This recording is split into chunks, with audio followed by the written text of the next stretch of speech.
Cuando el rey Nabucodonosor de Babilonia le dio de querer invadir a Jerusalén, no solamente la invadió, sino que llevó también cautivo a sus habitantes. Pero en ese tiempo también le dio de conquistar a las naciones circunvecinas, de manera que llegó a convertir todo un imperio. Pero mientras él pensaba que tenía las riendas del mundo en su mano, uno de los cautivos hebreos le dijo lo contrario, que las riendas del mundo las tiene Dios. Bienvenidos a la conferencia bíblica. Dios tiene las riendas en su mano. Abramos la Biblia en el libro de Daniel, capítulo número 2 y los versículos 20 y 21. Libro de Daniel, capítulo 2 y el versículo 20 y 21.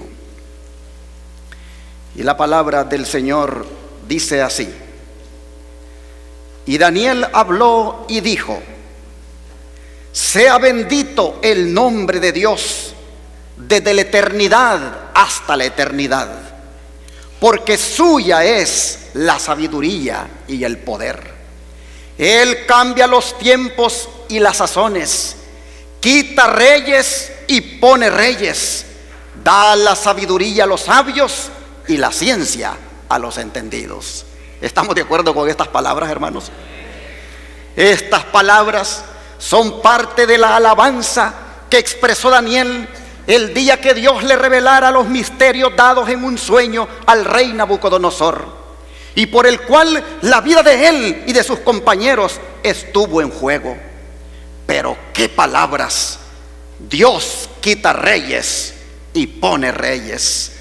Eso fue lo que el Altísimo le quiso decir al rey y al mundo de aquel entonces, por medio de un sueño que provocó la crisis más peligrosa en el palacio del rey. ¿De qué crisis estamos hablando? Versículos 1 al 13. Dice así la Escritura: en el segundo año del reinado de Nabucodonosor, soñó Nabucodonosor sueños y se perturbó su espíritu, y su sueño se fue de él. Y el rey mandó a llamar a magos, astrólogos, encantadores y caldeos para que declararan al rey sus sueños. Vinieron pues y se presentaron delante del rey. Y el rey les dijo: he tenido un sueño y mi espíritu se ha perturbado por saber del sueño. Entonces hablaron los caldeos al rey en lengua aramea: Rey, para siempre vive, di el sueño a tus siervos y mostraremos la interpretación. Respondió el rey y dijo a los caldeos: el asunto se me fue, y si no me mostráis el sueño y su interpretación, seréis descuartizados, y vuestras casas serán puestas por muladares. Y si mostraréis el sueño y su interpretación, recibiréis de mí dones y recompensas y grande honra. Por tanto, mostradme el sueño y su interpretación. Respondieron la segunda vez y dijeron: diga el rey el sueño a sus siervos y mostraremos su interpretación. El rey respondió y dijo: yo conozco ciertamente que vosotros ponéis dilaciones, porque veis que el asunto se me ha ido. Si no me mostráis el sueño, una sola sentencia será de vosotros: ciertamente preparáis respuesta mentirosa y perversa que decir delante de mí, entre tanto que se pase el tiempo. Por tanto, decidme el sueño para que yo entienda que me podéis mostrar su interpretación. Los caldeos respondieron delante del rey y dijeron: no hay hombre sobre la tierra que pueda declarar el asunto del rey, pues ningún rey, príncipe o señor ha preguntado cosa semejante a ningún mago, ni astrólogo, ni caldeo. Finalmente, el asunto que el rey demanda es singular. No hay quien lo pueda declarar delante del rey, salvo los dioses cuya morada no es con la carne. Por esta causa el rey se enojó y se enfureció y mandó que mataran a todos los sabios de Babilonia, y se publicó el decreto de que los sabios fueran llevados a la muerte, y buscaron a Daniel y a sus compañeros para matarlos.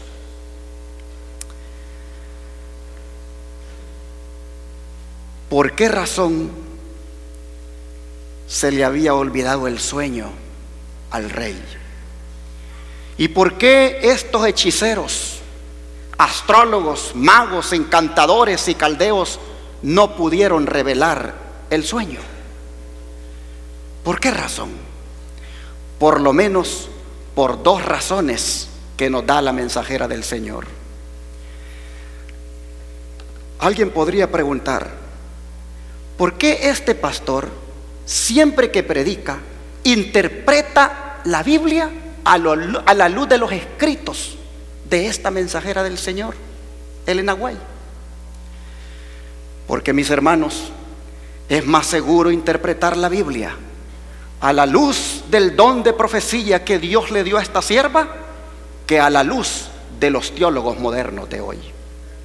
Posiblemente alguien diga, ¿y por qué este predicador, siempre que viene la gente a congregarse, le lee tanto la Biblia y el don de profecía? Porque no venimos a esta iglesia a escuchar los inventos de un predicador, sino a escuchar lo que Dios ha revelado en su palabra. Es por eso que les animo que siempre que este servidor predica, pongan sus ojos en la Biblia y sus ojos en las pantallas, porque Dios va a hablar en su palabra y a través de lo que está en sus pantallas. ¿Por qué los astrólogos no pudieron revelar el sueño? ¿Por qué estos brujos no pudieron revelar el sueño? Por dos razones que Dios le reveló a esta sierva. La primera, en Fundamentos de la Educación Cristiana, página 412, ella dice: el sueño se le fue para que los hombres sabios que pretendían entendimiento de misterios no le pusieran una falsa interpretación. Eran nada más pretenciosos, pretendían saber, pero no sabían nada. Eran mentirosos. Así que, para que no le pusieran una falsa interpretación, Dios hizo que se le fuera el sueño al rey. Esa es una razón. Pero la segunda razón, esta sierva dice, la incapacidad de aquellos hombres sabios para declarar el sueño es una representación de los hombres sabios de hoy, que no poseen discernimiento, ni ciencia, ni conocimiento del Altísimo, y por tanto son ineptos para entender las profecías. Esta ineptitud de los astrólogos, de los adivinos, de los sabios, entre comillas, que el rey tenía, esta ineptitud provocó la crisis aún para Daniel y sus amigos, pues hemos leído que el rey se enojó y dio la orden que mataran a todos esos ineptos, y pues Daniel y sus compañeros eran parte de los sabios. A esta sierva del Señor le fue revelado lo siguiente en Profetas y Reyes, páginas 362. Airado ahora, dice, por la perfidia aparente de aquellos en quienes había confiado, Nabucodonosor declaró: yo conozco ciertamente que vosotros ponéis dilaciones, porque veis que el negocio se me ha ido. Si no me mostráis el sueño, una sola sentencia será de vosotros.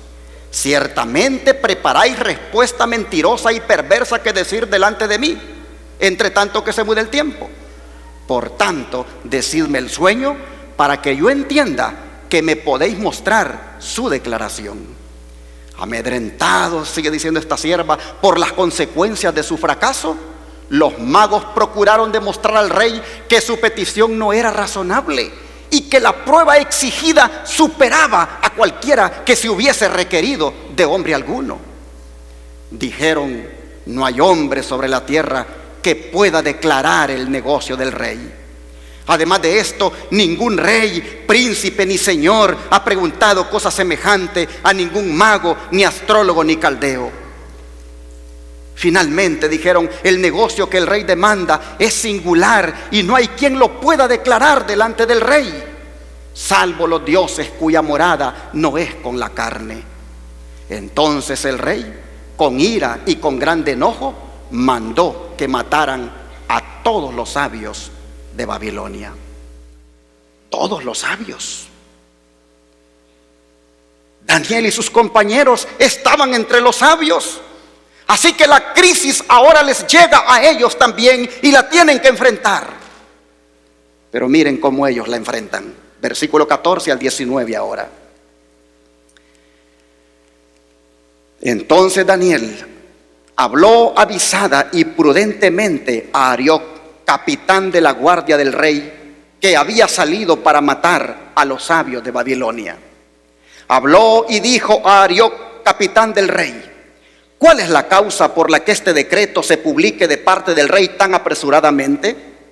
Entonces Arioc declaró el asunto a Daniel.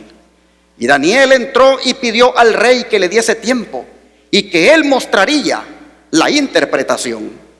Y se fue luego Daniel a su casa, declaró el asunto a Ananías, Misael y Azarías, sus compañeros, para que pidieran misericordia del Dios del cielo sobre ese misterio, y que Daniel y sus compañeros no perecieran con los otros sabios de Babilonia.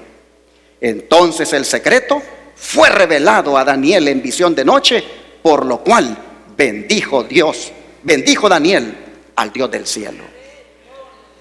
Hermanos, cómo ellos enfrentaron la crisis, pidiendo una audiencia con el rey primeramente. Dice la sierva del Señor en el Instructor de los Jóvenes, página del 22 de noviembre de 1894.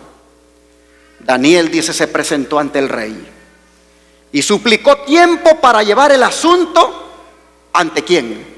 Ante la Corte Suprema del Universo, de cuya decisión no podía haber apelación. Cuando su pedido fue concedido, Daniel expuso todo el asunto delante de sus compañeros, los cuales estaban unidos con él en adorar al Dios verdadero.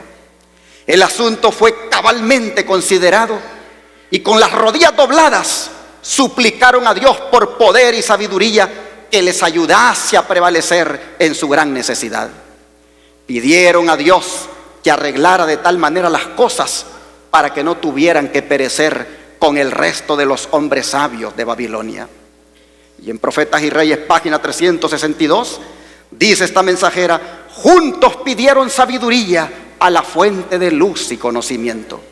Conscientes de que Dios los había puesto donde estaban y de que estaban haciendo su obra y cumpliendo las exigencias de su deber, manifestaron una fe poderosa. En momentos de perplejidad y peligro, siempre se habían dirigido al Señor para obtener dirección y protección, y Él había sido su auxilio en toda ocasión. ¿Cómo enfrentaron su crisis? Doblando las rodillas. Toda crisis que nos llega debe ser enfrentada doblando las rodillas. Toda crisis que le llega a un ser humano, si dobla las rodillas, buscando la dirección, buscando la protección, buscando el favor de Dios, sin duda lo va a encontrar. Fue en la oración donde los secretos le fueron revelados a Daniel. Cuán importante, hermanos, es que ustedes y yo seamos hombres y mujeres de oración. Dice esta sierva a los jóvenes que están aquí presentes. En el Instructor de los Jóvenes del 22 de noviembre de 1894, ella dijo: quisiera recalcar ante los jóvenes que el Dios de Daniel es su Dios, y que cualquiera sea la dificultad que surja, acudan como Daniel para demandar misericordias del Dios del cielo. ¿Qué clase de jóvenes serían aquellos que, como Daniel, sean jóvenes de oración, señoritas de oración? Esta sierva dice que no se les olvide que el Dios de Daniel también es su Dios. Bueno, sigue diciendo ella en Manuscritos Liberados, página 110. El caso de Daniel nos revela el hecho de que el Señor siempre está listo para escuchar las oraciones del alma contrita. Y cuando nosotros buscamos al Señor con todo el corazón, Él contestará nuestras peticiones. Amén. Aquí se revela dónde Daniel obtuvo su destreza y entendimiento. Y si tan solo pidiéramos de Dios sabiduría, podemos ser bendecidos con incrementada habilidad y poder del cielo. Hermanos, es en todo este contexto que Daniel expresa las palabras más sublimes y verdaderas acerca del Dios santo y poderoso, como el que tiene control o las riendas de este mundo. Pues vean lo que él dice en los versículos 20 al 23. Y Daniel habló y dijo: sea bendito el nombre de Dios desde la eternidad hasta la eternidad, porque suya es la sabiduría y el poder, y él cambia los tiempos y las sazones, quita reyes y pone reyes, da la sabiduría a los sabios y la ciencia a los entendidos. Él revela lo profundo y lo escondido, conoce lo que está en tinieblas y la luz mora con él. A ti, oh Dios de mis padres, te doy gracias y te alabo, que me diste sabiduría y fortaleza, y ahora me enseñaste lo que te pedimos, pues nos has enseñado el asunto del rey. Gloria a Dios, mis hermanos, porque en la hora de la prueba, estos siervos de Dios no le suplicaron en vano. Ellos habían honrado a Dios y por lo tanto ahora Dios los está honrando a ellos. Y aquí nosotros debemos aprender una gran lección, porque Dios quisiera a nosotros revelarnos muchas cosas. Nosotros, hermanos, somos de carne y hueso como Daniel, somos humanos como Daniel, y Dios quiere trabajar con nosotros igual como trabajó con Daniel. Dios quiere igualmente con nosotros hacer las grandes maravillas que hizo con Daniel. Solamente que nosotros, al igual que Daniel y sus amigos, debemos, recuerden en el sermón pasado, proponernos en nuestro corazón ser personas limpias delante de Dios. Bueno, la sierva del Señor, escribiendo a los escritores y editores, dijo lo siguiente: al dar a conocer su voluntad a los cautivos hebreos, estaban lo más separado de las costumbres y prácticas de un mundo sumergido en la impiedad. Y es así como el Señor dice: comunicará la luz del cielo a todos los que aprecien un así, dice el Señor. A ellos les va a expresar sus pensamientos, a los que estén lo menos atados con ideas mundanas, que estén lo más separados de la fanfarronería mundana, la vanidad y el orgullo y el amor a una posición, a los que se destacan como su pueblo peculiar, celosos de buenas obras. A estos Él revelará el significado de su palabra. Pregunto, ¿puede suceder eso con nosotros? Claro. Ahora, hermanos, quiero invitarles a que miren la solidaridad de Daniel para con todos esos brujos que son candidatos a muerte, porque ahora que él tiene la revelación lista para llevársela al rey, lo primero que hace es interceder por la vida de esos brujos. Vean lo que dice en los versículos 24 y 25. Después de esto, Daniel entró a Arioc, al cual el rey había puesto para matar a los sabios de Babilonia. Fue y le dijo así: no mates a los sabios de Babilonia, llévame delante del rey, que yo mostraré al rey la interpretación. Entonces Arioc llevó prestamente a Daniel delante del rey y le dijo así: he hallado un varón de los cautivos de Judá, el cual declarará al rey la interpretación. Es impresionante, hermanos, la solidaridad de Daniel para con aquellos falsos sabios. Y aquí hay mucho que aprender, hermanos, de esta actitud de este siervo de Dios. La mensajera del Señor, nuevamente inspirada por el Espíritu Santo, nos dice lo que ustedes y yo tenemos que aprender de esta actitud de este siervo. En Manuscritos Liberados, tomo 2, página 319. Ella dice que en esta ocasión Daniel fue imbuido con el Espíritu de Cristo Jesús y suplicó que los hombres sabios de Babilonia no fueran destruidos, porque los seguidores de Cristo no poseen los atributos de Satanás. Aquellos que consideran un placer que sean agraviadas y afligidas las criaturas de Dios, sino que más bien ellos tienen el espíritu de su maestro, quien dijo: he venido a buscar y salvar lo que se había perdido. He venido no para llamar a justos, sino a pecadores al arrepentimiento. Si Daniel hubiera poseído la misma clase de celo religioso que ahora es tan rápidamente incitado entre los hermanos de nuestras iglesias, y los hombres que son dirigidos por él mismo para afligir, oprimir y destruir a los que no sirven a Dios conforme a lo que ellos piensan es la forma correcta, entonces Daniel le hubiera dicho a Arioc estas palabras: estos hombres que pretenden ser sabios están engañando al rey. Ellos no tienen el conocimiento que suponen tener y por lo tanto deben ser aniquilados. Ellos deshonran al Dios del cielo, sirven a los ídolos y sus vidas en ninguna forma le traen honra a Dios. Así que mueran. Llévame delante del rey, que yo le voy a mostrar al rey la interpretación. Así hubiera hablado Daniel si no hubiera sido un hombre espiritual. Pero en cambio, dice, la gracia transformadora de Dios fue manifiesta en su siervo, y él suplicó de todo corazón por la vida de los mismos hombres, quienes después, en manera secreta y sigilosa, fraguaron planes por los cuales pensaron en ponerle fin a la vida de Daniel. Hermanos y hermanas, ¿cuánta razón tiene esta sierva en lo que ha escrito aquí?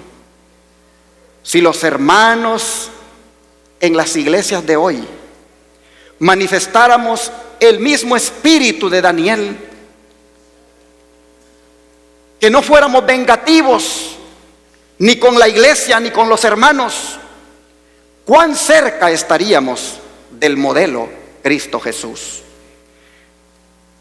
El rey está ansioso, sin duda, por escuchar a Daniel, pero Daniel le dijo que el sueño Dios se lo había dado con un propósito, con el propósito de informarle lo que ocurriría en los postreros días, o sea, en nuestros días. Leamos lo que le dice versículo 26 al 28. Respondió el rey y dijo a Daniel, al cual llamaban Belsasar: ¿podrás tú hacerme entender el sueño que vi y su interpretación? Daniel respondió delante del rey y dijo: el misterio que el rey demanda, ni sabios, ni astrólogos, ni magos, ni adivinos lo pueden enseñar al rey. Mas hay un Dios en el cielo, el cual revela los misterios.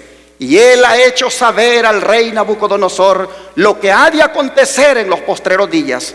Tu sueño y las visiones de tu cabeza sobre tu cama fueron estas. Hermanos, ¿quién dice Daniel que revela los misterios? Dios, el Dios del cielo. Nadie tiene que andar consultando brujos, nadie tiene que andar consultando hechiceros para saber el futuro. Nadie tiene que andar consultando horóscopos. Consultemos en la santa palabra de Dios y encontraremos las respuestas, porque aquí habla Dios a aquellos que buscan respuestas. Dios es el que revela los misterios. Así está escrito y así fue revelado también en la Review Herald del 6 de febrero de 1900. El presente y el futuro están igualmente visibles a Dios, y Él muestra a sus siervos lo que ha de ser. Su voz se oye a través de las edades, diciéndole al hombre lo que ha de suceder. Así que, quedando claro cuál es el propósito del sueño, que es para revelarle lo que ha de acontecer en el futuro, vamos entonces a escuchar el relato del sueño, versículos 29 al 35. Estando tú, oh rey, en tu cama, subieron tus pensamientos por saber lo que había de suceder en lo porvenir. Y el que revela los misterios te mostró lo que ha de suceder. Y a mí me ha sido revelado este misterio. no porque en mí haya más sabiduría que en todos los vivientes, sino por aquellos que debían de hacer saber al rey la interpretación, y para que tú entendieses los pensamientos de tu corazón. Tú, oh rey, veías, y he aquí una gran imagen. Esta imagen, que era muy grande y cuya gloria era muy sublime, estaba en pie delante de ti, y su aspecto era terrible. La cabeza de esta imagen era de oro, su pecho y sus brazos eran de plata, su vientre y sus muslos eran de bronce, sus piernas eran de hierro, sus pies eran en parte de hierro y en parte de barro cocido. Estabas mirando hasta que una piedra fue cortada, no con mano, la cual hirió a la imagen en sus pies de hierro y de barro cocido y los desmenuzó. Entonces fue también desmenuzado el hierro, el barro cocido, el bronce de plata y el oro, y se tornaron como tamo de las eras del verano, y los levantó el viento, y nunca más se les halló lugar. Mas la piedra que hirió a la imagen vino a ser una gran montaña que llenó toda la tierra. Así que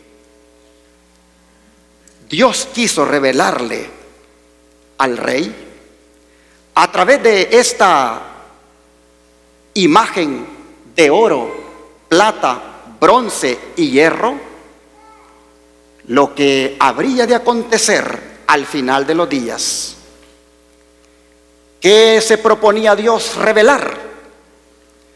A la mensajera del Señor le fue revelado en Profetas y Reyes, página 369, lo siguiente: el sueño de la gran imagen que presentaba a Nabucodonosor, acontecimientos que llegaban hasta el fin del tiempo, le había sido dado para que comprendiera la parte que le tocaba desempeñar en la historia del mundo y la relación que su reino debía sostener con el reino de Dios. Tenía un propósito didáctico: darle una lección, enseñarle la parte que le tocaba desempeñar a él en la historia del mundo. En el instructor de los jóvenes del 29 de septiembre de 1903, esta sierva sigue diciendo: estas predicciones del infinito, registradas en la página profética y trazadas en las páginas de la historia, fueron dadas para demostrar que Dios es el poder que rige en los asuntos del mundo. Amén. Él cambia los tiempos y las estaciones. Él quita reyes y los establece para cumplir su mismo propósito.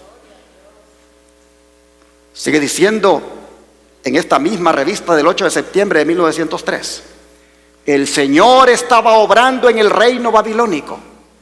Revelaría que tenía poder por encima de los reinos del mundo, poder para entronizar y desentronizar reyes. El rey de reyes estaba comunicando grandes verdades al monarca babilónico y despertando en su mente un reconocimiento de sus responsabilidades para con Dios. Sin duda, hermanos, el rey debe haberse emocionado al escuchar a Daniel relatar el sueño, pero ahora quiere oír el significado. Está ansioso por saber el significado. Vamos a escuchar al profeta diciendo el significado, versículos 36 al 38. Este es el sueño y también la interpretación de él voy a decir en presencia del rey. Tú, oh rey, eres rey de reyes, porque el Dios del cielo te ha dado reino, poder, fortaleza y majestad. Y todo lo que habitan los hijos de los hombres, bestias del campo y aves del cielo, Él los ha entregado en tu mano y te ha dado dominio sobre todo. Tú eres aquella cabeza de oro. Interesante. Me llama la atención este versículo 38, por la razón que le da para decirle que Él es aquella cabeza de oro. Le dice que todo lo que está bajo su dominio, Dios se lo ha entregado en su mano. O sea, Dios le había prestado a Nabucodonosor las riendas del mundo mientras cumpliera con los propósitos de Dios. Había hecho de él un gran árbol fructífero, tal como se lo reveló más adelante en el capítulo 4, versículo 10 al 12. Miren ustedes lo que dice aquí acerca del rey. Estas, dice él, son las visiones de mi cabeza.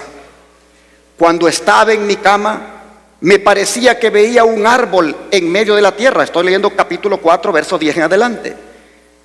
Estas, dice, son las visiones de mi cabeza. Cuando estaba en mi cama, me parecía que veía un árbol en medio de la tierra cuya altura era grande. Crecía este árbol y se hacía fuerte, y su altura llegaba hasta el cielo, y su vista hasta el cabo de toda la tierra. Su follaje era hermoso, y su fruto en abundancia, y para todos había en él mantenimiento. Debajo de él se ponían a la sombra las bestias del campo, y en sus ramas hacían morada las bestias del campo, y en sus ramas hacían morada las aves del cielo, y se mantenía de él toda carne. Qué privilegio, hermanos, Dios le había dado a Nabucodonosor. No solamente ser la cabeza de oro, sino que a través de este sueño que tuvo más después con respecto a este árbol, también mostrarle cómo él iba a ser de instrumento para alimentar a muchos. Bueno, mire lo que dice la sierva en el libro La Educación, en la página 170 a la 171. En la historia de la antigua Babilonia se encuentra una ilustración. El verdadero objeto del gobierno nacional se le presentó al rey Nabucodonosor bajo la figura de un gran árbol cuya copa llegaba hasta el cielo y se le alcanzaba a ver desde los confines de la tierra.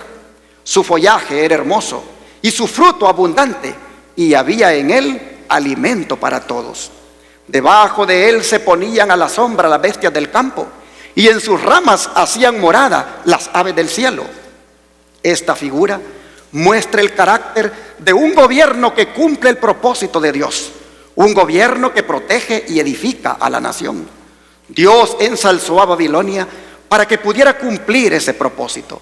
La nación prosperó hasta llegar a una altura de riqueza y poder que desde entonces nunca ha sido igualada, y que en las Escrituras está adecuadamente representada por el inspirado símbolo de una cabeza de oro. Por eso Daniel le dijo: tú eres la cabeza de oro.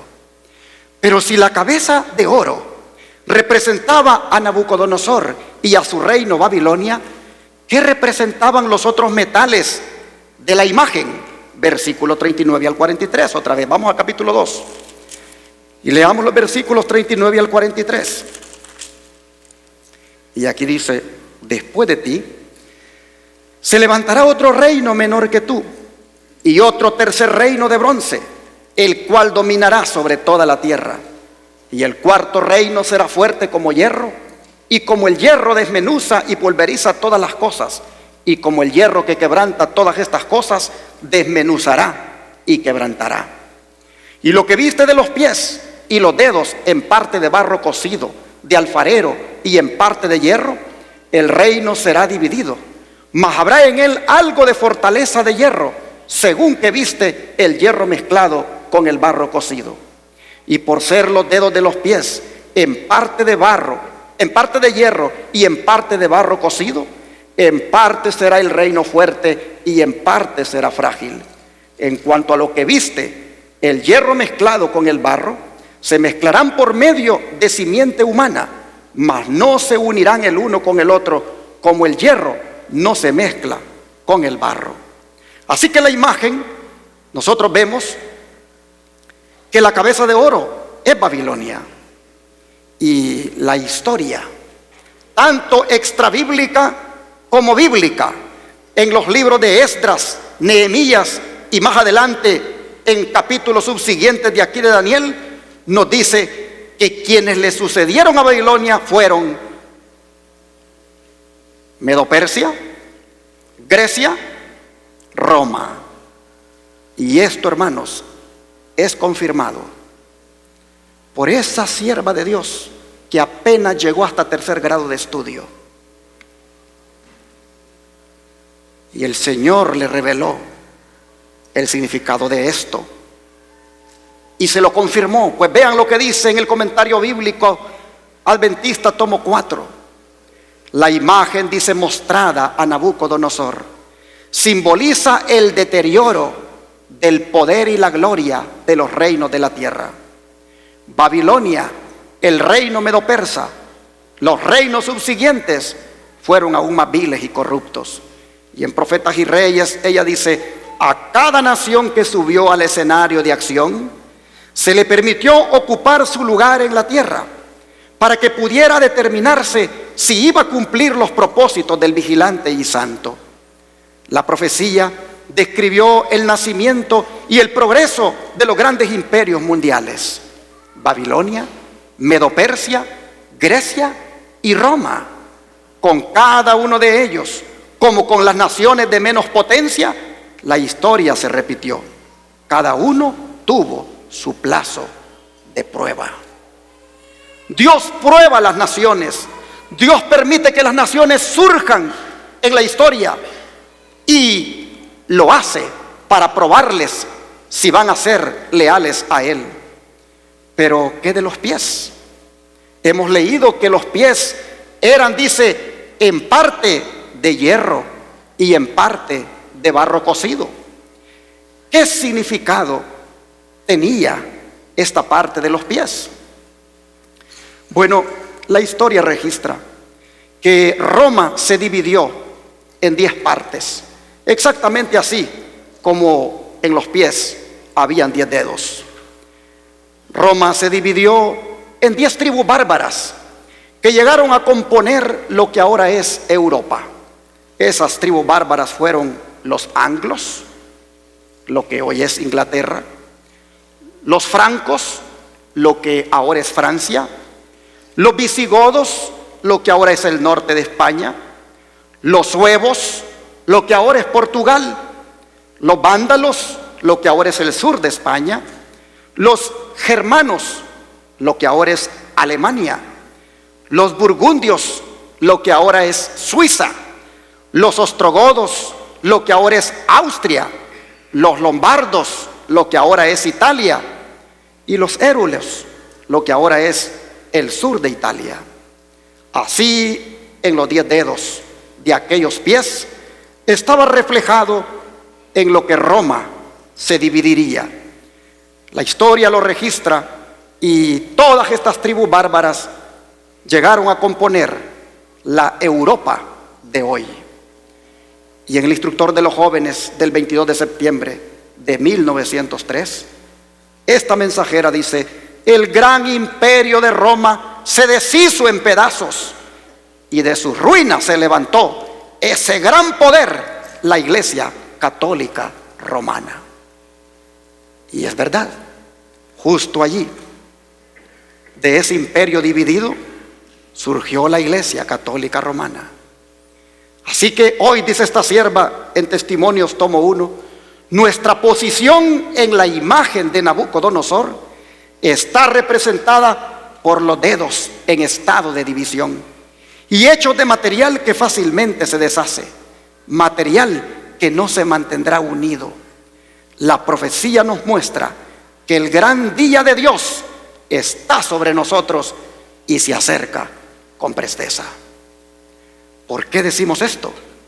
Porque solo falta que se cumplan las palabras de los versículos 44 y 45. Leamos. Dice así la palabra: y en los días de estos reyes, ¿cuáles reyes? Los simbolizados por los dedos de los pies. Y en los días de estos reyes, dice, el Dios del cielo levantará un reino que jamás será destruido. Y este reino no será dejado a otro pueblo. Desmenuzará y consumirá a todos estos reinos, y Él permanecerá para siempre.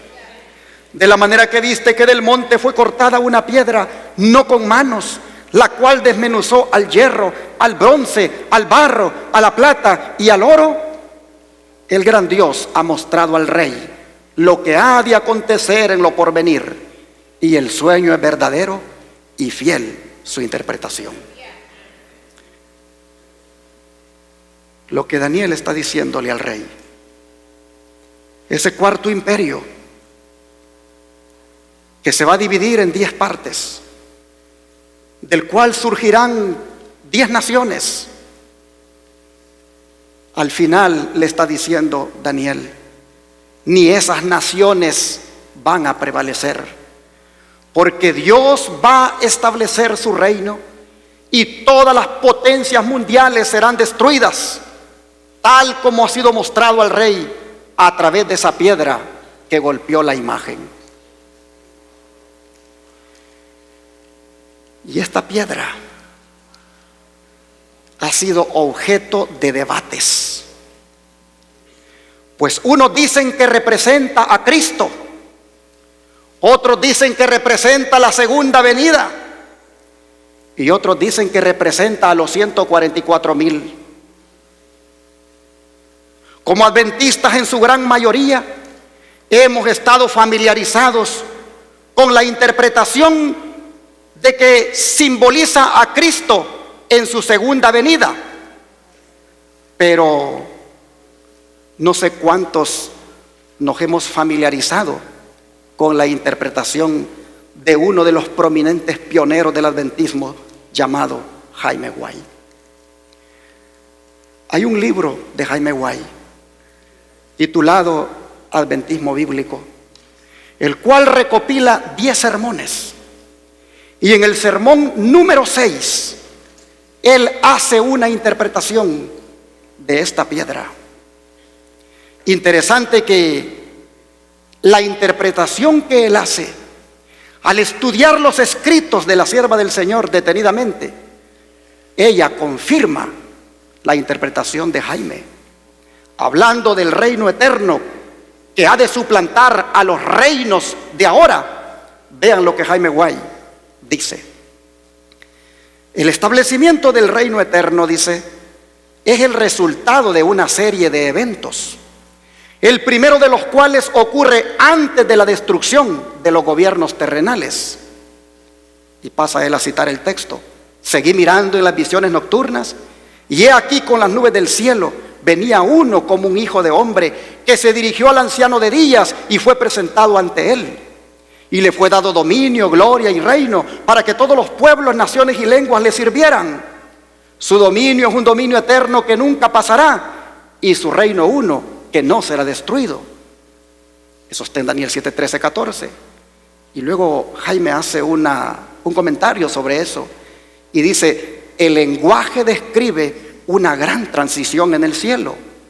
Antes de que el Hijo regrese por segunda vez a este mundo, Él recibe del Padre el dominio, la gloria y el reino.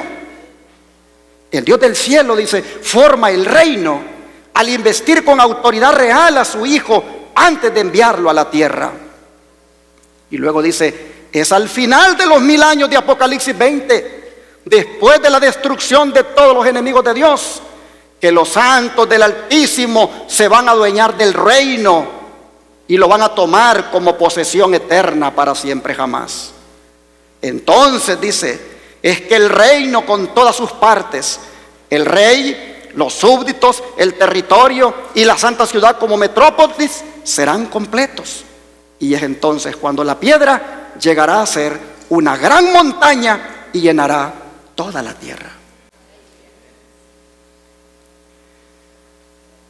Para Jaime White, la piedra de Daniel representaba el quinto reino, pero no como un evento, sino como un proceso. Algo que comienza desde la finalización de la selección de los candidatos al reino, a través de ese juicio que se está llevando a cabo, como es el juicio investigador, y que concluye al término de la obra intercesora de Cristo, hasta cuando tome la posesión completamente por los santos después de la destrucción de los malos en su tercer advenimiento. Interesante que esta interpretación de Jaime White, al revisar los escritos de la sierva del Señor, ella los confirma.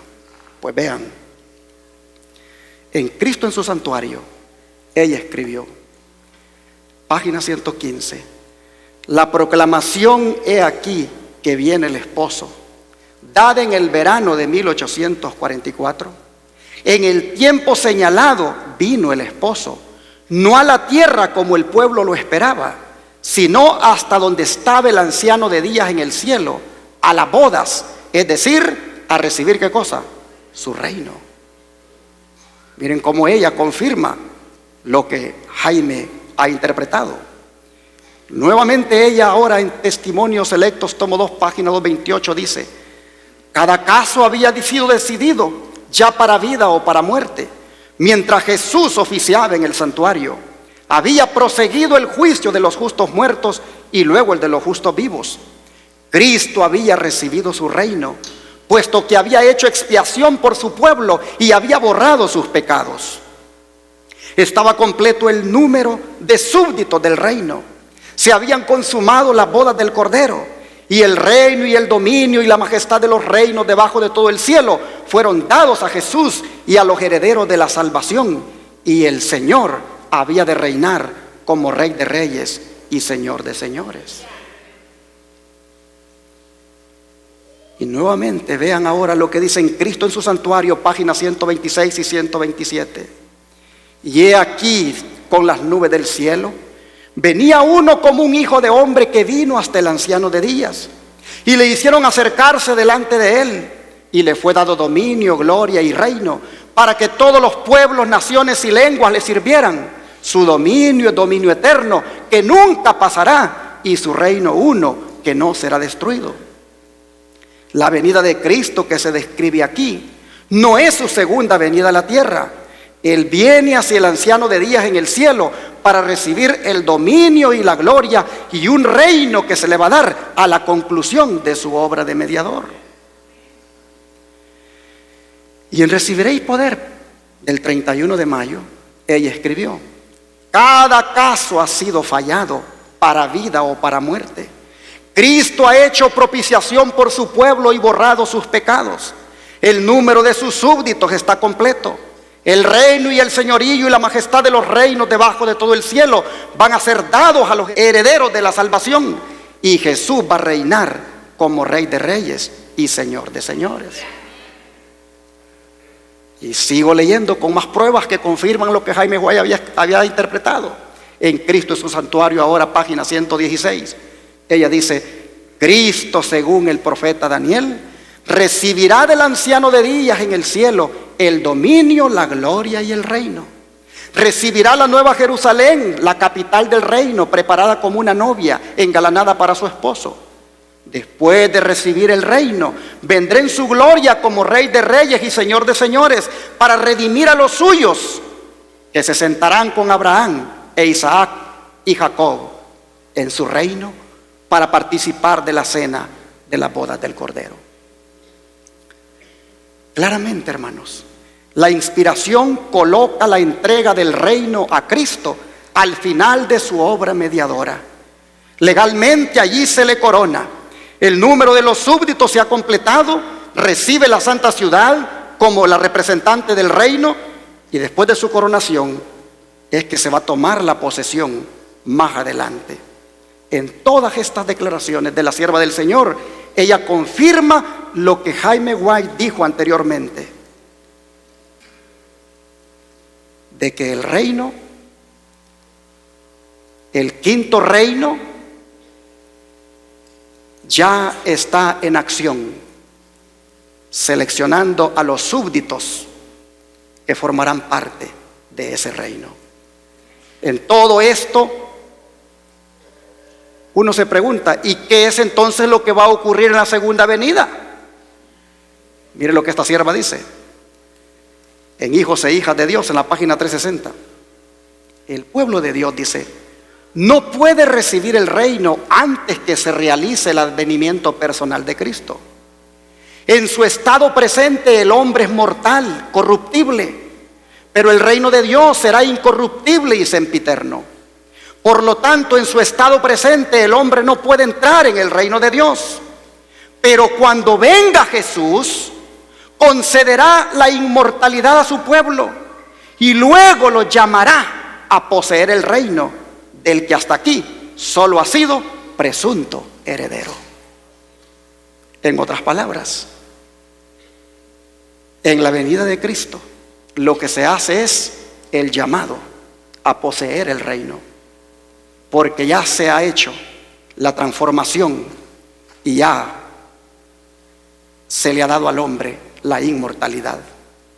La segunda venida de Cristo, según esta sierva, es para hacer la llamada a entrar al reino. Según esta sierva, la segunda venida de Cristo no es la piedra, sino el impacto visible de su reino. ¿Por qué no es la piedra? Porque la piedra se convierte en un gran monte en la tierra, y cuando Cristo viene ni siquiera toca tierra. Pero vean cómo ella confirma la interpretación de Jaime White cuando dice que hasta en su tercera venida es que se va a tomar posesión definitiva del reino. Vean cómo ella lo confirma. En el conflicto de los siglos, página 724, dice: en presencia de todos los habitantes de la tierra y del cielo reunidos, se efectúa la coronación final del Hijo de Dios, y entonces, revestido de suprema majestad y poder, el Rey de Reyes falla el juicio de aquellos que se rebelaron contra su gobierno y ejecuta justicia contra los que transgredieron su ley y oprimieron a su pueblo.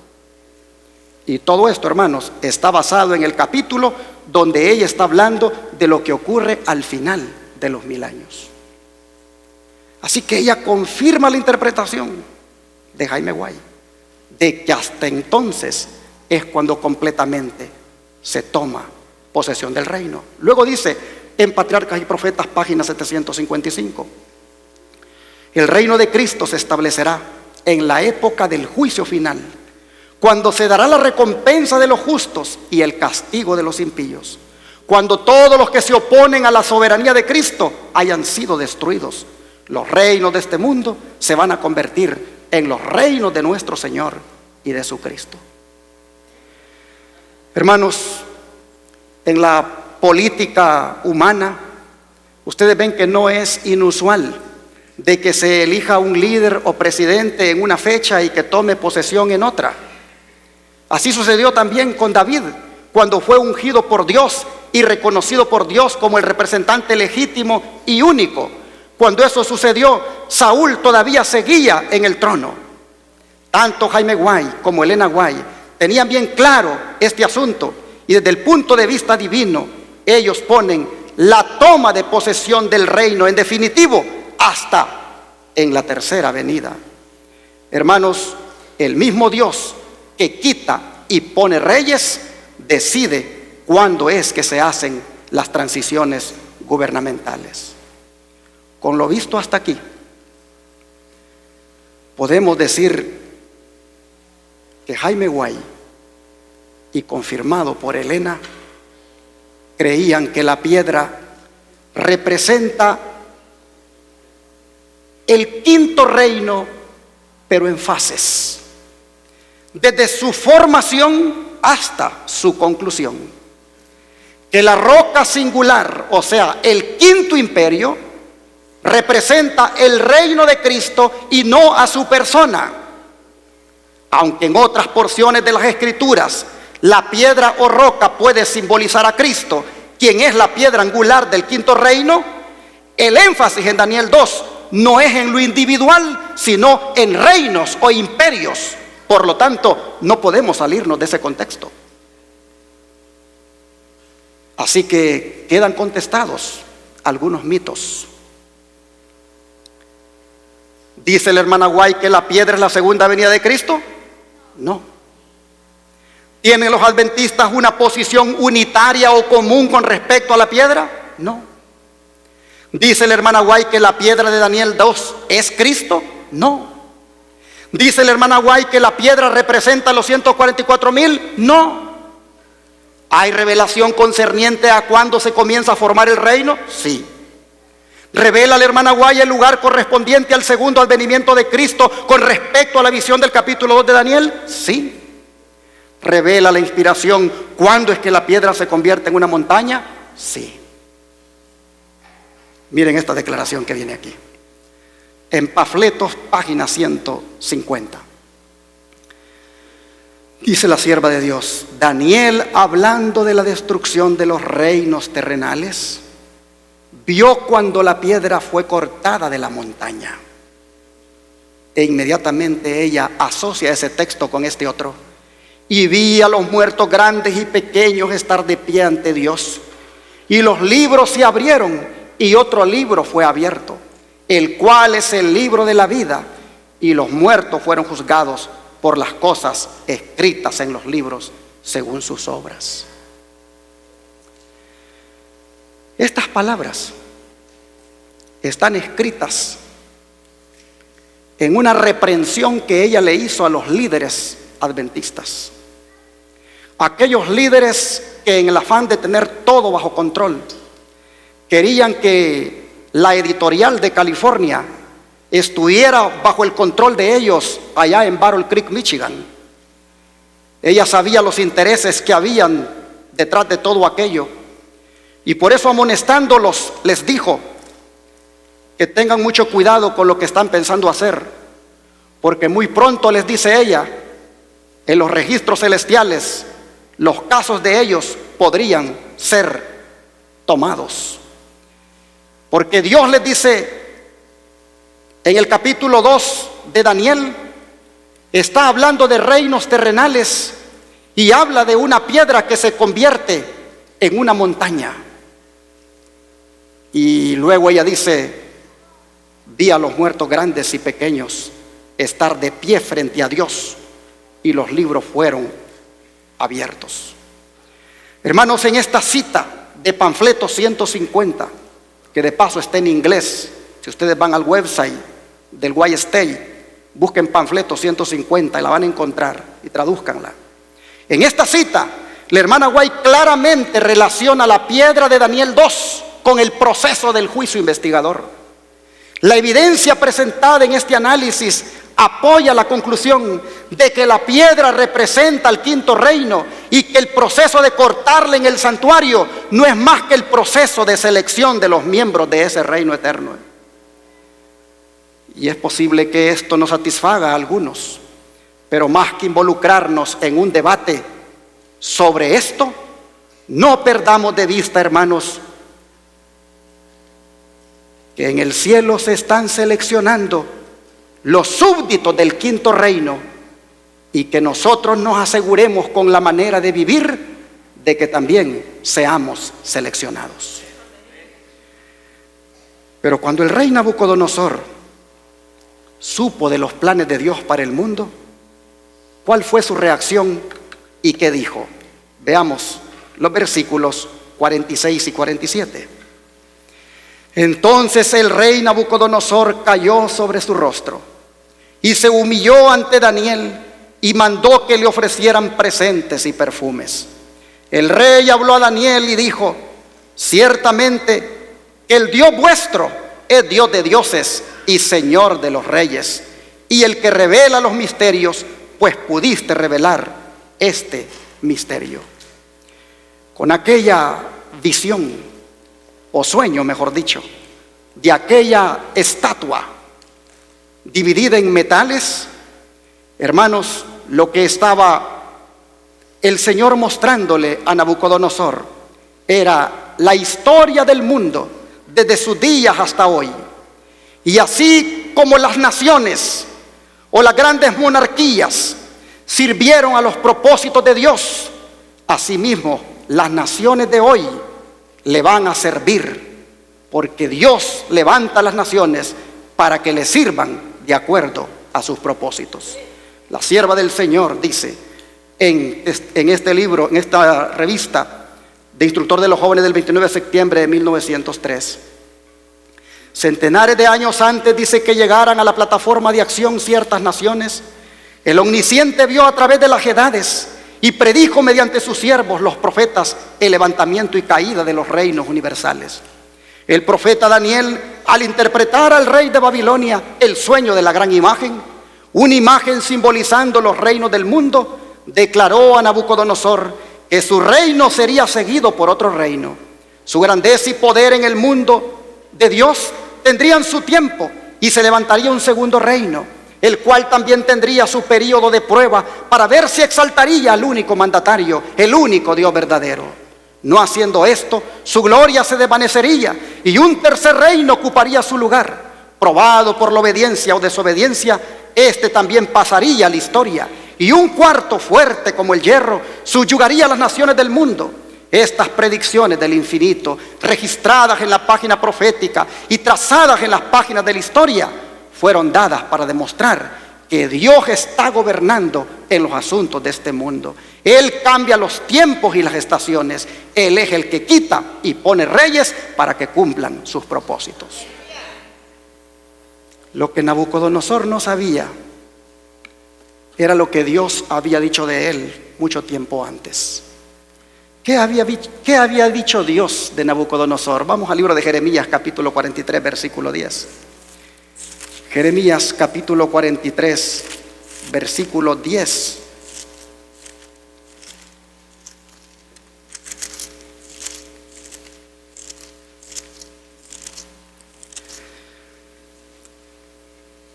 Y diles: así dice Jehová de los ejércitos, Dios de Israel: he aquí que yo enviaré y tomaré a Nabucodonosor, rey de Babilonia, ¿qué cosa?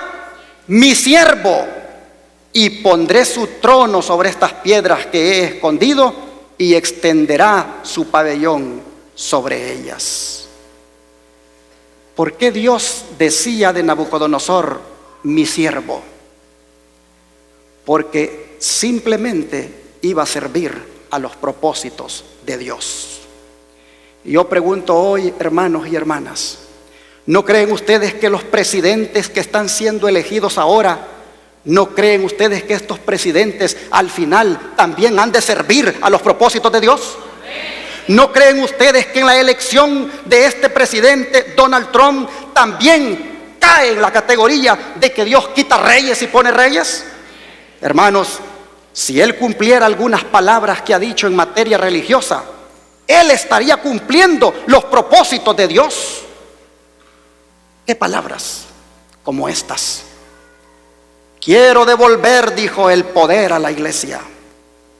¿Por qué dijo él estas palabras? Porque los líderes religiosos se reunieron con él y concordaron en darle su apoyo. La hermana White nos ha dado una profecía de lo que pudiera ocurrir cuando el poder civil se una con la iglesia para darle poder. Ella dijo en Conflicto de los Siglos, página 566: establezcase en los Estados Unidos el principio de que la iglesia puede emplear o dirigir el poder del Estado, que las leyes civiles pueden hacer obligatorias las observancias religiosas. En una palabra, que la autoridad de la iglesia con la del Estado debe dominar las conciencias, y el triunfo de Roma quedará asegurado en la gran república de la América del Norte. Quiero darle el poder a la iglesia. Así dijo Constantino también. Y nosotros sabemos lo que ocurrió en la historia. Si esas palabras que él dice se cumplieran, no habría otra cosa que cumpliendo allí los propósitos de Dios que de acuerdo a las profecías han sido revelados. Dice esta sierva en el Conflicto de los Siglos, página 439: cuando las iglesias principales de los Estados Unidos se unan en puntos comunes de doctrina e influyan sobre el Estado para que imponga los decretos y las instituciones de ellas, entonces la América protestante habrá formado una imagen de la jerarquía romana y la inflicción de penas civiles contra los disidentes vendrá de por sí sola. Quiero devolver el poder a la iglesia.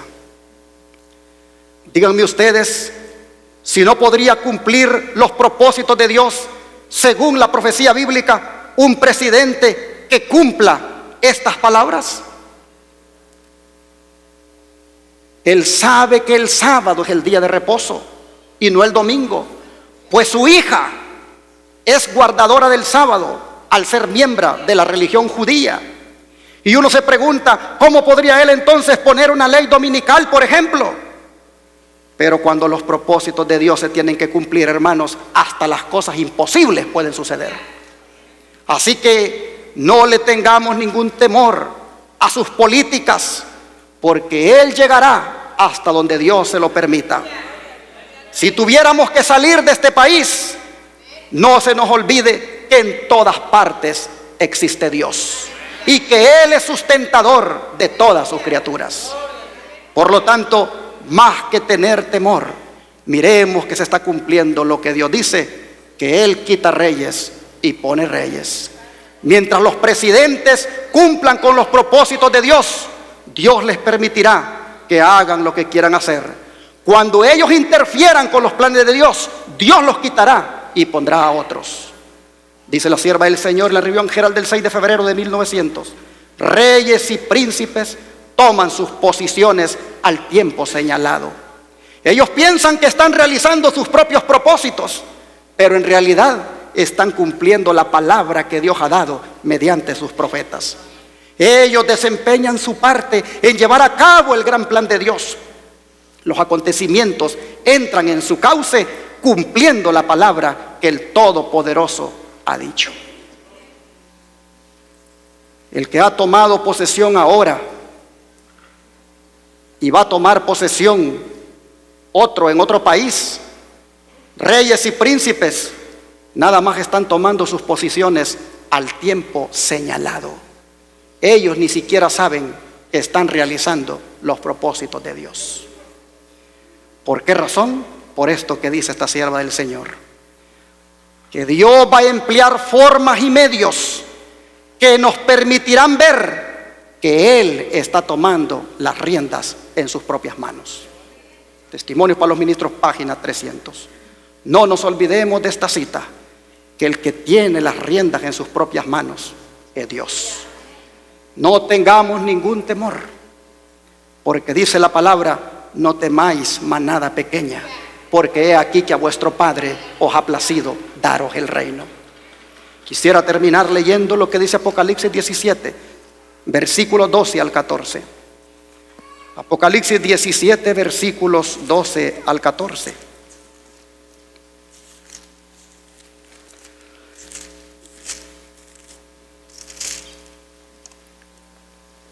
Y los 10 cuernos que has visto son 10 reyes que aún no han recibido reino, mas recibirán potestad por una hora como reyes con la bestia. Estos tienen un mismo propósito: darle su poder y autoridad a la bestia. Ellos pelearán contra el Cordero y el Cordero los vencerá, porque Él es Señor de señores y Rey de reyes, y los que están con Él son llamados, elegidos y fieles. Queridos hermanos y hermanas, es mi deseo y oración que cuando este Rey de reyes venza a todos los reinos de este mundo, es mi deseo que nosotros venzamos con Él, porque Dios tiene las riendas en su mano. Que Dios les bendiga. Amado Padre, qué gratificante es para nosotros saber que el que tiene las riendas en la mano eres tú. Qué confortante resulta, Padre, que aunque los presidentes se levanten con políticas o con decisiones que nos puedan hasta poner en crisis, qué hermoso es saber que al final de todo se cumplirán tus propósitos. Oh Padre, te suplico en esta hora que todos los aquí presentes podamos salir de aquí, que al final el reino de Dios es el que va a prevalecer. Que todos los que vinimos aquí podamos irnos con el pensamiento que muy pronto el Rey de Reyes vendrá para llamarnos a tomar posesión del reino. Oh Padre, gracias, porque nos confirmas una vez más que quien está llevando los hilos del mundo eres tú. Gracias porque nos confirmas que no estamos aquí abandonados a los antojos o a las políticas de los hombres, sino que al final se hará lo que se haga tu voluntad. Por favor, Padre, te ruego que al estar seleccionando a los súbditos del reino, ahí en ese juicio, cuando llegue nuestro turno, nos selecciones para ser parte de tu reino eterno.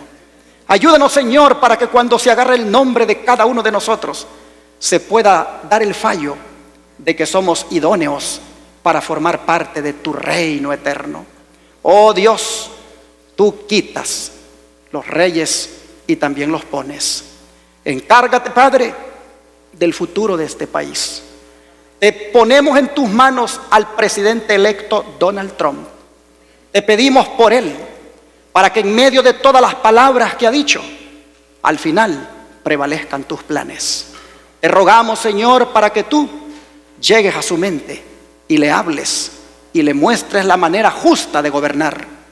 Te rogamos, Padre, para que el presidente electo Donald Trump, al igual que a Nabucodonosor, le muestres cuáles son tus propósitos y que más bien gobierne para cumplirlos. Oh Dios, te ponemos en tus manos nuestra vida, nuestro futuro, y te pedimos que donde quiera estemos, aquí o fuera de este país, nosotros siempre seamos leales a tu reino. Gracias, Señor, por tu palabra. Gracias porque las riendas las tienes tú y eso nos da seguridad.